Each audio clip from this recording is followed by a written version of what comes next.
Assalamualaikum warahmatullahi wabarakatuh. Kami dari kelompok 5 e-marketing kelas E ingin memaparkan tentang komunikasi pemasaran menggunakan saluran media digital dengan dosen pengampu Ibu Tati Handayani SEMM, Program Studi Manajemen Fakultas Ekonomi dan Bisnis Universitas Pembangunan Nasional Veteran Jakarta.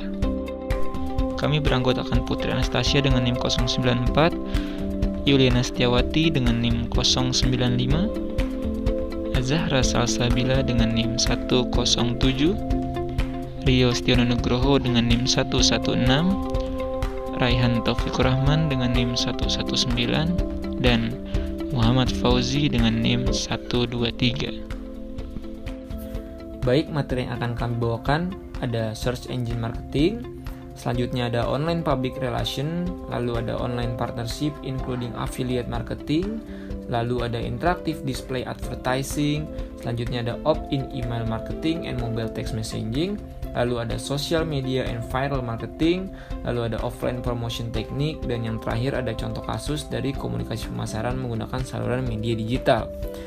Next, yang pertama di sini ada pemasaran mesin pencari atau Search Engine Marketing.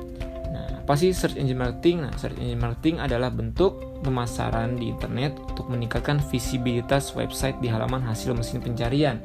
Dengan kata lain, membeli traffic dengan membayar mesin pencarian seperti Google. Mesin pencarian ini banyak diakses oleh khalayak untuk mencari berbagai informasi di internet.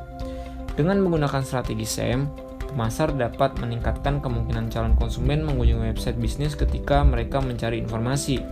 Cara kerja SEM yaitu iklan memilih beberapa kata kunci yang berkaitan dengan produk atau jasa yang dijual. Dengan begitu, SEM yang efektif akan meningkatkan kemungkinan website dipilih oleh calon konsumen yang membutuhkan informasi. Mesin pencari Google, mesin pencari yang menguasai mesin pencari di internet berdasarkan hasil survei yang dilakukan oleh PEW Internet pada tahun 2012, tepatnya pada bulan Maret. Google memiliki 3 bagian penting. Yang pertama ada Googlebot, itu web crawler yang menemukan dan mengambil halaman web. Yang kedua ada Google Indexer, yaitu pengindeks dari setiap kata pada setiap halaman dan menyimpan indeks yang dihasilkan kata dalam database yang besar. Dan yang terakhir itu ada prosesor query yang membandingkan permintaan pencarian oleh pengguna ke indeks dan merekomendasikan dokumen yang dianggap paling relevan. Selanjutnya di sini ada sistem kerja search. Sistem kerja search engine menggunakan algoritma yang rumit untuk memastikan hasil yang paling relevan untuk setiap pencarian. Namun dengan SEM, iklan akan muncul di bagian atas dan di samping halaman hasil terusur untuk mendapatkan lebih banyak visibilitas dibandingkan dengan pencarian organik. Untuk mencapai hasil tersebut bisa dilakukan ketika mengadopsi layanan search engine marketing. Ada 5 tahap. Yang pertama, lakukan registrasi pada penyedia layanan search engine marketing. Yang kedua, tentukan detail iklan seperti kata kunci, lokasi, dan lain sebagainya. Yang ketiga, search engine akan melakukan pelelangan antara pengiklan dengan keyword yang sama. Yang keempat, search engine akan menampilkan pemenang lelang di halaman hasil mesin telusur. Dan yang terakhir, akan mendapatkan laporan kinerja iklan dan selanjutnya membayar sejumlah klik yang didapatkan. Apa sih manfaat search engine marketing untuk bisnis? Di sini pengguna SEM sebagai sarana marketing dalam bisnis dengan cara yang benar dan tepat akan membantu bisnis untuk berkembang. Berikut manfaat SEM untuk bisnis. Yang pertama, ada hasil yang cepat. SEM diakui lebih unggul dalam hal kecepatan dibandingkan dengan SEO yang butuh waktu lebih lama. Lalu yang kedua ada target marketing. Penggunaan SEM menguntungkan seseorang marketer karena mereka dapat langsung menyampaikan iklan yang mereka inginkan pada target market yang sesuai. Yang ketiga, sesuai dengan budget. Dengan menggunakan SEM, kita dapat menyesuaikan dengan kemampuan budget dan keinginan kita, karena dengan SEM ini kita akan bisa menghemat pengeluaran berbeda dengan penggunaan SEO. Seperti itu, teman-teman. Selanjutnya, pokok bahasan yang kedua adalah hubungan masyarakat online atau Online Public Relation. Pengertian dari humas online itu adalah kegiatan kehumasan dan pemasaran melalui media internet. Dalam humas online, membangun merek atau brand dan memelihara kepercayaan atau trust, pemahaman, citra perusahaan atau organisasi kepada publik dan khalayak dapat dilakukan secara one-to-one communication yang bersifat interaktif. Manfaat dari humas online yaitu electronic public relation dapat memanfaatkan media elektronik seperti internet untuk membangun relation antara bisnis perusahaan dengan public audience. Fokus utama dari electronic public relation adalah membidik media online yang berorientasi pada web. Perkembangan media massa dari cetak, elektronik, sampai sekarang terutama internet yang membawa dampak perkembangan yang signifikan untuk alat komunikasi dalam berbagi informasi. Selanjutnya ada karakteristik dari humas online. Yang pertama yaitu adalah kapasitasnya yang luas dan halaman web bisa menampung naskah yang sangat panjang. Yang kedua, pemuatan dan editing naskah bisa kapan saja dan di mana saja. Yang ketiga, jadwal terbit bisa kapan saja setiap saat. Yang keempat, terdokumentasi, informasi tersimpan di arsip dan dapat ditemukan melalui link, artikel terkait, dan fasilitas cari. Yang kelima yaitu adalah menjangkau seluruh dunia yang memiliki akses internet. Yang keenam, cepat, aktual, dan update. Yang ketujuh, terhubung dengan sumber lain atau hyperlink yang berkaitan dengan informasi yang tersaji. Dan yang kedelapan adalah interaktif, dua arah, dan egaliter dengan adanya fasilitas kolom komentar, chatroom, polling, dan lain sebagainya. Selanjutnya adalah kelebihan dari humas online. Yang pertama, itu adalah tidak terbatas oleh ruang dan waktu. Yang kedua, informasi cepat sampai kepada publik. Yang ketiga, siapapun dapat mengakses internet. Dan yang keempat, bagi public relation, internet berfungsi sebagai sarana penyebaran informasi dan promosi. Dan yang terakhir, yang kelima, yaitu adalah membuka kesempatan melakukan hubungan komunikasi secara langsung. Selanjutnya, pendekatan strategi humas online menurut Holtz. Yang pertama, pertemuan antar pihak manajemen atau yang telah di-briefing oleh public relation dengan perwakilan dari kantor pajak. Yang kedua, mengadakan open house untuk menginformasikan program perusahaan yang mempekerjakan karyawan lokal atau komunitas terdekat yang memiliki keahlian yang memadai. Yang ketiga, itu adalah mengirim press release tentang investasi perusahaan sebagai informasi komunitas dan dampaknya terhadap sosial ekonomi. Yang keempat, membuat website perusahaan yang membentuk citra positif di mata publik. Dan yang kelima, berpartisipasi dalam kelompok diskusi tertentu dan membicarakan perkembangan dan situasi negara. Selanjutnya, karakteristik humas online. Karakteristik utama humas online adalah tugas pokok dan fungsi kehumasan itu dilakukan secara online melalui media internet seperti menggunakan email, e-newsletter, blog, situs web, instansi perusahaan, dan media sosial atau jejaring sosial. Berikut adalah karakteristik dari humas online. Yang pertama itu adalah real time dan all time, di mana bisa dilakukan saat ini dan juga sepanjang waktu selama 24 jam. Yang kedua, interaktif atau terjadi proses komunikasi dua arah. Publik atau klien bisa memberikan feedback secara langsung dan cepat. Yang ketiga itu adalah multimedia.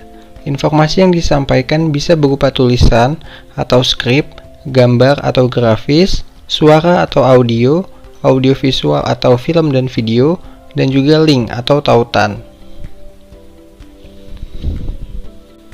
Selanjutnya, perangkat humas online. Yang pertama di sini adalah website. Yang kedua ada online press release. Yang ketiga ada artikel marketing. Yang keempat ada online newsletter. Yang kelima ada blog. Yang keenam ada social media. Yang ketujuh ada Google Alert for media monitoring. Dan yang kedelapan ada Google Analytics untuk mengenal audiens. Selanjutnya, yang ketiga itu ada kemitraan online, yang termasuk pemasaran afiliasi atau online partnership including affiliate marketing.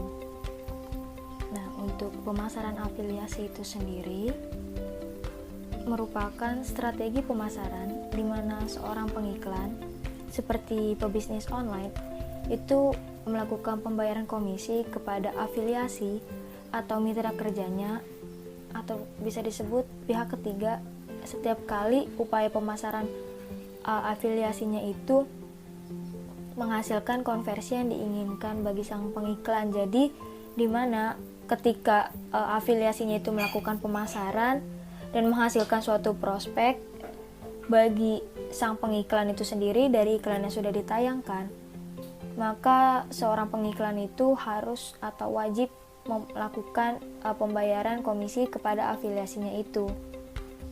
Kemudian selanjutnya itu manfaat pemasaran afiliasi, di mana manfaat utamanya itu adalah membuat kita untuk memperoleh manfaat dari pemasaran itu dan basis pengguna pemasar. Dimana dengan manfaat ini tuh kan kita bisa melakukan pemasaran ke khalayak yang lebih baru dan luas daripada yang biasa kita jangkau kan dengan pemasaran tradisional yang biasa kita lakukan. Jadi dengan pemasaran afiliasi ini bisa kita memperoleh upaya pemasaran yang lebih luas karena kita juga bisa mendapatkan basis baru atau segmentasi baru dari pengguna pasar yang merupakan basis dari pemasaran si afiliasi kita itu. Kemudian slide selanjutnya, di sini ada jenis model pemasaran afiliasi. Jenisnya itu ada dua, yaitu ada pay per click dan pay performance. Pay per performance. Nah, yang pay per click ini yang pertama itu dia itu merupakan suatu model pemasaran di mana pengiklannya ini membayar pemasar afiliasinya jika referensi di situs web afiliasi itu mengarahkan pengguna untuk mengklik tautan teks atau grafis atau spanduk iklan menuju situs pengiklan. Pengguna itu umumnya nggak harus membeli apapun di situs web pengiklan untuk mendapatkan komisinya. Jadi di sini itu ketika seseorang misalnya ada kita itu sebagai pengguna ya itu membuka situs web atau blog di mana di blog itu terdapat suatu iklan dari si pemasar afiliasi ini untuk kita ketika kita mengklik iklan di blognya kita akan tertuju kepada situs si pengiklan itu. Nah, dengan kitanya mengklik seperti itu tanpa kita harus melakukan pembelian di situs web si pengiklan ataupun melakukan pengunduhan sebuah aplikasi, itu pemasar afiliasinya itu berhak untuk memperoleh komisi dari si pengiklannya itu sendiri. Kemudian untuk model yang kedua itu ada pay per performance. Jadi dibayar ketika ada performance yang diberikan gitu. Jadi di dalam model pemasaran afiliasi yang kedua ini pengiklan itu hanya membayar ketika pemasar afiliasi itu upayanya yang dia lakukan dalam pengiklanan itu menghasilkan suatu prospek atau penjualan. Ada dua jenis model nih di dalam pay per performance, yaitu yang pertama itu ada pay per lead, di mana pemasar afiliasi itu akan dibayar ketika pengguna itu melakukan suatu tindakan yang dimana iklan dari pemasar afiliasi ini menjadi suatu prospek bagi si pengiklannya itu, dimana ketika misalnya si pengunjungnya itu melakukan pengunduhan aplikasi uji coba ataupun mengisi formulir permohonan, sehingga kan iklannya itu bisa memperoleh suatu prospek ya. Jadi pemasar afiliasinya itu berhak untuk memperoleh komisi dari si pengiklannya. Nah, model ini tuh lebih praktis di antara pemasar afiliasi yang beroperasi di sektor yang dimana mereka itu menjadikan prospek sebagai prioritas yang sangat tinggi. Biasanya itu digunakan pada industri keuangan dan real estate. Kemudian yang kedua dari pay per performance itu ada pay per sale, di mana konversi ini tuh menguntungkan ke pihak pengiklan, di mana biasanya itu diinginkan oleh setiap pebisnis online, namun lebih sulit buat si pemasar afiliasinya karena mereka itu hanya dibayar ketika pengguna referensinya itu membeli produk atau layanan. Kan kalau yang pay per lead itu ketika melakukan suatu tindakan aja, kayak mengunduh perangkat lunak, mengisi formulir, tanpa membeli tuh dia udah bisa memperoleh komisi. Sedangkan di pay per sale ini si pemasar afiliasi itu bakal memperoleh komisi itu ketika pengguna referensi atau pengunjungnya itu membeli produk atau layanan yang mereka jual di iklan tersebut. Baru si pemasar afiliasi bisa memperoleh komisi dari pengiklannya itu. Untuk selanjutnya itu ada cara kerja afiliasi pemasaran. Bagaimana sih cara kerjanya? Nah, afiliasi pemasaran itu kan adalah suatu metode pemasaran online yang bagaimana perusahaan itu bisa mengiklankan produk atau layanan mereka. Nah, dengan perusahaan mencari afiliasi atau mitra kerjanya, mitra penjualan mereka itu untuk menempatkan iklannya di situs mereka sendiri, seperti membuat tautan ataupun spanduk. Nah, iklan ini itu dibuat oleh merchant, jadi afiliasi itu adalah bentuknya itu media iklannya. Nah, mitra itu bakal mendapatkan bayaran dengan berbagai cara yang dijelaskan dalam model biaya per tindakan seperti berikut. Kayak program afiliasi yang dapat dibuat oleh merchant sendiri itu dalam kerjasama dengan afiliasi yang dipilih, atau jaringan afiliasi itu menawarkan sejumlah besar afiliasi untuk pedagang dengan biaya tertentu. Nah, jaringan seperti ini itu mendukung kedua mitra untuk pembuatan kampanye dan pembayaran komisinya. Merchant itu bisa juga kita sebut sebagai penjual atau pengiklannya, yang merupakan salah satu bagian dari dua komponen program mitra untuk pemasaran afiliasi yang merupakan kerjasama penjualan dan mitra jaringannya. Nah, si merchant atau penjual atau biasa kita sebut pengiklan dalam konteks ini itu merupakan komponen yang menawarkan program mitra dan materi iklan. Jadi di sini si merchant ini adalah yang mencari pemasar afiliasinya. Jadi dia yang menyediakan apa sih iklan yang akan disampaikan, materinya seperti apa, nanti baru si pemasar afiliasi lah yang melakukan pengiklanannya.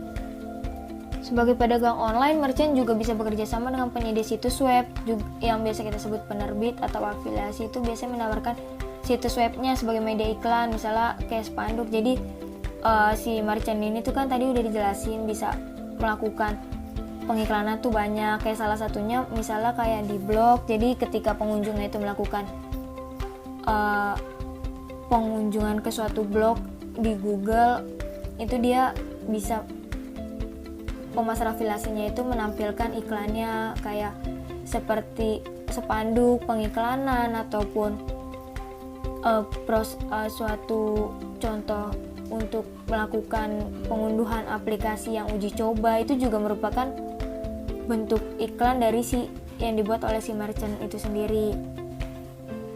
Nah, biasanya itu merchant itu tahu bahwa produk yang disajikan itu kepada lebih banyak pelanggan yang potensial. Jadi sebagai imbalannya itu jangkauannya bakal meningkat karena adanya si kerjasama ini. Jadi dengan kerjasama ini tuh merchant berharap bahwa produknya itu kan jadi dipasarkan oleh si pemasar afiliasi, sehingga bauran pemasarannya pun jadi lebih luas, terus segmentasinya menjadi lebih banyak juga. Jadi pelanggan itu lebih berpotensial untuk menghasilkan profit ke si merchant ini sendiri. Jadi dia bisa memberikan komisi kepada pemasar afiliasinya itu. Selanjutnya itu ada iklan tampilan interaktif atau interactive display advertising, dimana di dunia periklanan saat ini itu kan udah berkembang sangat pesat ya. Dengan mereka kebutuhan akan informasi, saat ini tuh iklan jadi media pendukung bagi beberapa perusahaan untuk lebih dikenal oleh publik. Biasanya tuh terutama kayak yang biasanya tuh perusahaan-perusahaan besar itu melakukan iklannya di televisi ataupun di acara-acara yang ada di televisi yang diselipkan oleh iklan-iklan dari perusahaan-perusahaan tersebut dengan menjadi sponsor bagi kayak seperti di dalam sinetron semacamnya. Itu juga bentuk suatu iklan. Cuman kalau di iklan tampilan interaktif ini dia itu menggunakan media interaktif online ataupun offline untuk berkomunikasi dengan konsumen dan untuk mempromosikan produk, merek, layanan, dan pengumuman layanan publik, grup perusahaan atau politik. Jadi kan kalau iklan-iklan yang di televisi itu biasanya bentuk interaktifnya itu untuk mengetahui bagaimana sih para konsumennya itu melakukan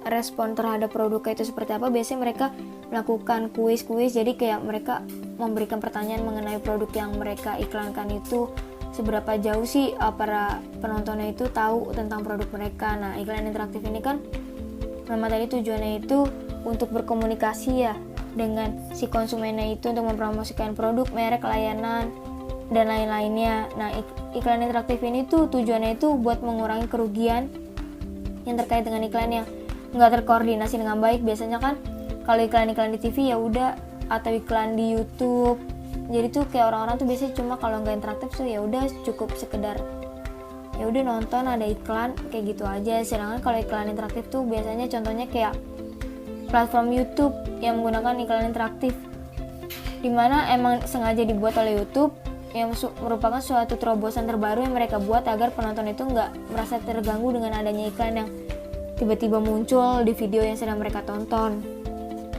Contohnya itu kayak misalnya saya sedang nonton video dari food vlogger, di mana di situ terdapat iklan yang mendukung food vlogger tersebut.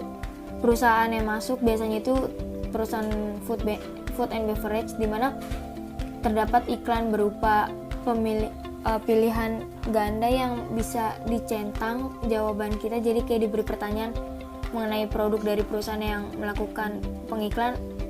Perusahaan si pengiklan itu produknya misalnya itu kayak apakah produk kami memiliki rasa apa aja, atau mana produk yang bukan dari perusahaan kami. Itu kan nanti untuk menonton video lanjutan dari food vlogger ini saya harus melakukan atau memberikan jawaban kepada iklan interaktif tersebut, baru saya bisa melakukan kegiatan menonton video dari food vlogger itu. Jadi dengan iklan interaktif itu saya secara otomatis akan melakukan interaksi saya terhadap iklan yang saya tonton. Jadi dengan iklan bentuk seperti ini, perusahaan itu bisa melakukan interaksi secara tidak langsung dan mengetahui seberapa jauh sih sebenarnya produk mereka atau jasa layanan mereka tuh dikenal oleh konsumennya. Selanjutnya itu ada kelebihan dari iklan interaktif ini tuh ada apa aja sih? Yang pertama itu iklan interaktif itu memungkinkan konsumen untuk menafsirkan iklan dengan cara dan pemahaman yang unik dan menjelaskan semakin pentingnya peran konsumen dalam nilai kampanye pemasaran dalam masyarakat modern. Jadi di manfaat pertama ini si konsumen bakalan merasa, oh ternyata saya itu penting ya dalam perusahaan mereka karena mereka membutuhkan pendapat saya di sini. Terus kemudian dan iklan interaktif juga mendorong konsumen secara aktif terlibat dalam komunikasi pemasaran untuk memasukkan feedbacknya, mengabaikan elemen yang gak relevan dan menyerap konten yang menarik bagi mereka. Jadi dengan dengan iklan interaktif ini kontennya itu biasanya lebih menarik, kemudian tentu saja bisa memberikan feedback sehingga tentu balik lagi ke manfaat nomor 1 tadi, mereka bakalan merasa bahwa mereka itu dihargai dan merasa penting untuk suatu perusahaan. Kemudian membangun hubungan jangka panjang yang sehat dengan konsumen. Iklan interaktif itu juga semakin penting karena memicu motivasi yang lebih besar untuk interaksi sosial antara calon konsumen dan pemasoknya. Kemudian selanjutnya ini ada kelemahan dari iklan interaktif. Nah, untuk kelemahan iklan interaktif itu yang pertama itu memiliki persiapan yang sulit, mahal, dan memakan waktu, terutama untuk pasar sasaran yang belum diidentifikasi dan dianalisis dengan benar. Dimana kan dengan melakukan iklan interaktif itu harus menyiapkan pertanyaannya seperti apa sih, terus biayanya juga pastinya akan mahal karena untuk membayar si pemasar afiliasi, pengiklan juga butuh komisi yang lebih besar biasanya. Waktu juga dia biasanya itu ada rentan waktu tertentu dalam melakukan pengiklanan itu yang memang harus sudah ditentukan atau ada target tersendiri sampai mana iklan itu akan mencapai targetnya itu sudah ditentukan terlebih dahulu sebelum melakukan pemasaran afiliasi ini.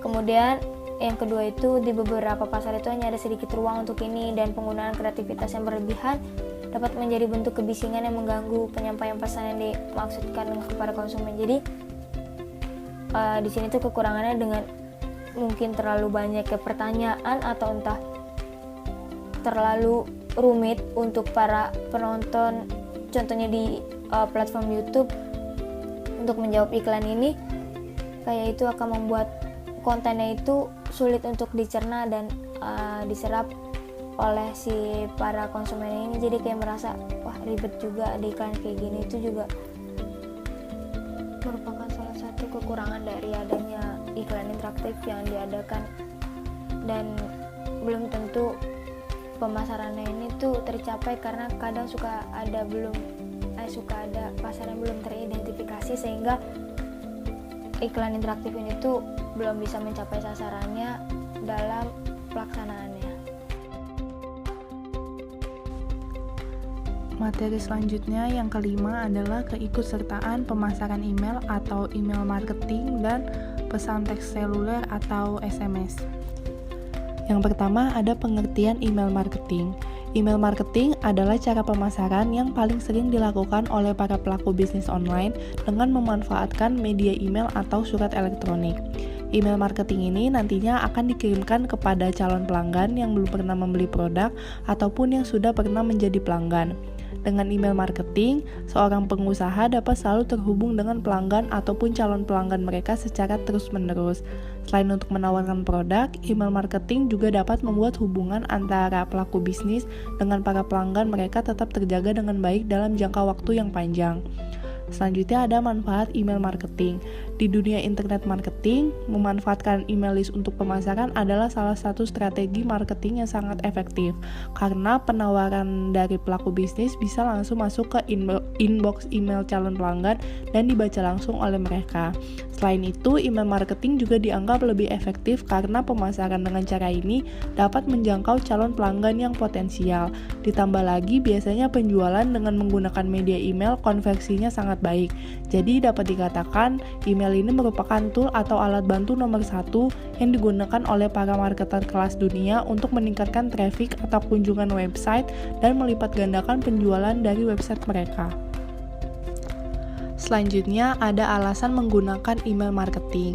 Jadi banyak pelaku bisnis yang menggunakan email marketing ini sebagai sarana pemasaran mereka dikarenakan adanya 8 hal berikut. Yang pertama, email membantu para pelaku bisnis membangun kredibilitas dengan pelanggan mereka dengan berbagai konten yang bermanfaat dan informatif. Yang kedua, email dapat memberi kemampuan untuk tetap menjadi yang pertama diingat dan juga membuat para pelanggan tetap terlibat dalam usaha kita. Yang ketiga, email marketing merupakan alat yang berharga untuk meningkatkan penjualan, baik secara online ataupun offline. Yang keempat, email marketing ini tidak mahal, mudah, dan memiliki ROI yang tinggi dibandingkan dengan pemasaran di saluran tradisional, contohnya seperti TV dan radio. Yang kelima, email marketing itu mudah untuk menjangkau pelanggan di perangkat seluler. Yang keenam, pemasaran email ini memudahkan untuk melacak berbagai metrik dan melihat bagaimana kinerja email. Yang ketujuh, buletin email merupakan cara terbaik untuk menghasilkan arahan untuk bisnis dan menarik klien atau pelanggan baru. Yang kedelapan, dengan email kita dapat melacak bagaimana kinerja berbagai kampanye yang sudah kita lakukan dan dapat membuat perubahan yang sesuai. Selanjutnya ada tipe-tipe email marketing. Ada beberapa tipe email marketing yang digunakan oleh para pelaku bisnis. Di sini ada 3 tipe email marketing. Yang pertama adalah retention email. Retention email merupakan email yang dikirimkan kepada para pelanggan lama agar tetap terhubung dengan bisnis. Isi pesan dari retention email ini biasanya bertujuan untuk menjaga hubungan yang baik antara si pelaku bisnis dan juga para pelanggan. Yang kedua ada direct email. Direct email merupakan pesan yang dikirim ke list email pelanggan, di mana email tersebut berisi sebuah pesan penawaran atau promosi. Direct email ini biasanya berbentuk teks saja atau bisa juga berbentuk HTML yang berisi pesan dalam bentuk multimedia yang menarik. Yang ketiga adalah beriklan di email orang lain. Ini merupakan bentuk email yang paling efektif dalam pemasaran secara online karena bagi para pelaku usaha yang belum memiliki banyak email list dan subscriber bisa memanfaatkan email list dari publisher lain dengan membayarkan sejumlah uang kepada mereka agar mau mengirimkan email kepada list mereka, di mana dalam email tersebut nantinya terdapat sebuah pesan promosi atau penawaran bisnis. Selanjutnya ada keuntungan dari email marketing. Jadi ada beberapa keuntungan yang dapat kita raih apabila kita menggunakan email marketing sebagai sarana pemasaran dalam bisnis kita. Yang pertama itu keuntungan email marketing adalah informasinya terkirim lebih cepat. Jadi dalam mengirimkan promosi atau penawaran melalui media surat pos biasanya itu lebih lama dibandingkan dengan email. Ditambah lagi kalau misalnya kita menggunakan pos, kita harus menunggu respon dari pelanggan, sehingga hal tersebut pasti memakan waktu dan jadinya nggak efektif. Yang kedua itu email marketing biayanya jauh lebih murah. Memang email marketing itu membutuhkan layanan dari penyedia email responder, tapi biaya ini itu akan jauh lebih murah dan efektif dibandingkan jika kita menggunakan surat fisik. Selain itu, tingkat responsif dari direct email ini juga biasanya lebih tinggi, maka dari itu biasanya email marketing lebih menguntungkan. Yang ketiga, email marketing dapat membangun hubungan baik dengan para pelanggan.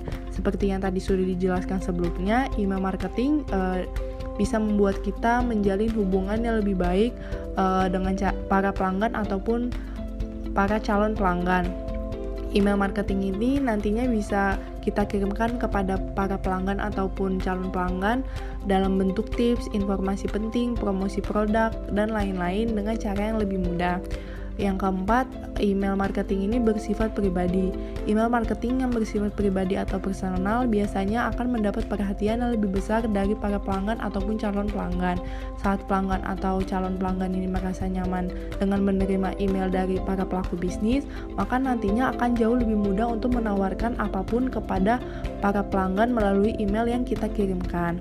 Yang terakhir, keuntungannya itu promosi dari email marketingnya dapat diukur. Jadi promosi melalui email marketing ini dapat diukur dengan baik karena kita dapat melihat berapa email yang terkirim kepada pelanggan dan bagaimana respon dari pelanggan tersebut.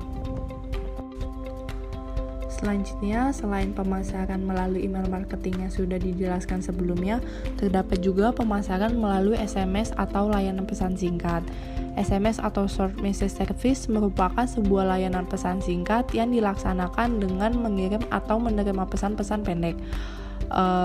Pemasaran melalui SMS ini menjadi semakin populer di awal tahun 2000-an di Eropa dan beberapa bagian Asia ketika bisnis itu mulai mengumpulkan nomor telepon seluler dan mengirimkan konten yang diinginkan. Pemasaran SMS ini memiliki strategi pemasaran masuk dan keluar. Kalau pemasaran masuknya itu berfokus pada perolehan prospek, sedangkan kalau pemasaran keluarnya itu berfokus pada pengiriman pesan untuk penjualan promosi, kontes, donasi, pemungutan suara, program televisi, janji temu, dan juga pengingat acara. Selanjutnya ada komponen utama dalam pemasaran SMS. Jadi di sini ada 5 komponen utama. Yang pertama itu adalah ID pengirim. ID pengirim merupakan nama atau nomor yang mengidentifikasi siapa pengirim dari pesan tersebut. Untuk tujuan komersial, biasanya nomor virtual, kode pendek, hosting SIM, dan nama custom itu paling umum atau paling sering digunakan dan juga dapat disewa melalui penyedia SMS massal. Komponen yang kedua itu adalah ukuran pesan.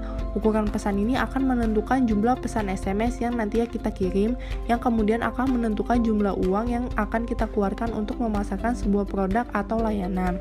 Satu pesan SMS itu biasanya memiliki ukuran maksimum 1120 bit. Yang ketiga ada pengiriman pesan. Pada tingkat yang paling sederhana, infrastruktur SMS ini terdiri dari server khusus yang berkomunikasi satu sama lain menggunakan perangkat lunak bernama Short Message Service Center atau SMSC yang menggunakan protokol khusus yang disebut Short Message Peer-to-Peer atau SMPP. Melalui koneksi SMPP ini, penyedia SMS massal dapat mengirim pesan teks dan memproses balasan SMS dan juga tanda terima pengiriman. Yang keempat, ada kepatuhan spam. Mirip dengan email, SMS juga memiliki perundang-undangan anti-spam yang berbeda dari satu negara ke negara yang lain. Sebagai aturan umum, penting untuk mendapatkan izin penerima sebelum kita mengirimkan pesan teks apapun, terutama pesan yang isinya itu pemasaran. Yang terakhir itu ada struktur isi. Mengirim SMS itu sebenarnya bentuknya sederhana, namun dalam hal pemasaran SMS ada banyak struktur konten yang berbeda yang dapat kita terapkan. Lalu di materi ke-6 ada media sosial dan pemasaran viral atau social media and viral marketing. Apa sih media sosial itu? Media sosial merupakan media daring yang digunakan untuk kebutuhan komunikasi jarak jauh, proses interaksi antar user satu dengan user lain, serta mendapatkan sebuah informasi melalui perangkat aplikasi khusus menggunakan jaringan internet. Media sosial sendiri mempunyai tujuan, yaitu sebagai sarana komunikasi untuk menghubungkan antar pengguna dengan cakupan wilayah yang sangat luas. Nah, pemasaran media sosial ini berbeda dari metode pemasaran tradisional. Oleh karena itu, diperlukan perhatian khusus dan pembentukan strategi untuk mencapai citra merek dan kesetiaan. Pemasaran media sosial terkait dengan pemasaran hubungan, di mana perusahaan perlu beralih dari mencoba menjual ke membuat hubungan dengan konsumen. Lalu di sini ada 4 jenis gaya komunikasi. Yang pertama itu ada traditional one-way advertising atau periklanan tradisional satu arah. Jadi di sini tuh mewakili pendekatan bowling, di mana perusahaan berusaha memukul banyak pelanggan dengan metode media 23 theoretical review, atau contohnya itu seperti media massa seperti di iklan di televisi, surat kabar, iklan majalah, dan lain-lainnya. Lalu kedua ini ada customer driven interaction atau interaksi yang digerakkan oleh pelanggan, yaitu mewakili tingkat interaksi yang lebih tinggi antara perusahaan dan pelanggan utama yang berbeda. Lalu yang ketiga ini ada viral marketing atau pemasaran viral. Ia ini mewakili versi 1.0 pemasaran media sosial, di mana perusahaan misalnya menggunakan video YouTube untuk mendapatkan perhatian dari pelanggan. Contohnya dia ini ada di blogging, situs blogging, dan lain-lain. Namun dari pemasaran viral ini umpan balik ke perusahaan relatif rendah. Lalu yang terakhir, yang 4, ada social media marketing atau pemasaran sosial media. Dia mewakili versi 2.0 dari pemasaran media sosial, di mana ada umpan balik yang luas kepada perusahaan itu sendiri, panah ganda kembali ke perusahaan. Nah, di sini ada pemasaran viral. Apa sih pemasaran viral itu? Pemasaran viral adalah strategi modern dan proses penyebaran pesan elektronik yang menjadi saluran untuk mengkomunikasikan informasi suatu produk kepada masyarakat secara meluas dan berkembang. Nah, menurut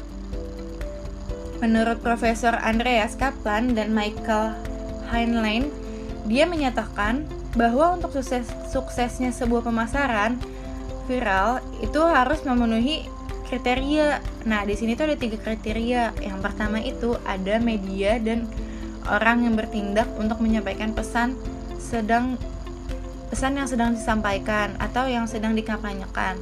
Lalu yang kedua ini ada pesan atau ajakan yang akan dikampanyekan yang mudah diingat dan menggugah orang untuk mengikutinya. Lalu yang terakhir ini, yang ketiga, ada lingkungan yang mendukung dan waktu yang tepat untuk melancarkan program viral marketing. Nah, dari pemasaran viral tersebut ada kelebihannya. Nah, di sini tuh sudah ada 3 kelebihan pemasaran viral. Yang pertama itu menghemat biaya iklan. Kenapa? Karena jika iklan viral, keuntungan yang didapat bisa jauh lebih besar. Bahkan keuntungannya bisa berlipat hingga menutupi biaya modal awal saat membuat iklan. Nah, lalu yang kedua ini meningkatkan brand awareness. Dia ini dengan konten yang viral, otomatis bisnis semakin banyak dikenal, semakin brand dikenal, kesempatan untuk menggait pembeli semakin tinggi. Lalu yang terakhir ini, yang ketiga, ada kesempatan diliput oleh berbagai media. Saat iklan berhasil viral, tidak perlu mengeluarkan biaya untuk memasang iklan di berbagai media seperti koran, televisi, radio, dan lain-lain. Karena sudah banyak media yang meliput meliput produk kita. Lalu di materi 7 ini ada teknik promosi offline atau offline promotion technique. Nah, promosi offline ini merupakan bentuk promosi yang dilakukan secara langsung oleh pelaku bisnis dengan pelanggan. Penjual langsung lebih menekankan pengembalian keputusan yang didasarkan atas rasional atau karena adanya keuntungan tambahan yang diberikan suatu produk. Promosi offline ini merupakan bentuk yang sudah dilakukan dari dulu dan masih tetap digunakan di era teknologi saat ini. Nah, tujuan dari promosi offline ini yaitu untuk menginformasikan kepada calon konsumen tentang produk atau jasa yang mungkin dibutuhkan tanpa menunggu pelanggan tersebut mencari informasi mengenai produk atau layanan. Nah, biasanya ini menggunakannya dengan distribusi flyer atau media cetak. Jadi dia mempunyai desain yang baik dan hasil cetakan yang baik sehingga dapat menarik para konsumen. Nah, di sini ada kelebihan promosi offline. Yang pertama itu ada kepercayaan tinggi, di mana bisnis offline mempunyai toko fisik, di mana para konsumen bisa langsung melihat dan membeli atau memilih sendiri model yang diinginkan, serta dapat mengetahui kualitas bahan yang digunakan. Nah, yang kedua ini persaingan tidak terlalu banyak, karena promosi secara offline jumlahnya tidak sebanyak promosi secara online, karena kegiatan promosi secara offline dapat dilakukan di tempat yang berbeda dari kompetitor. Persaingan yang tidak terlalu banyak.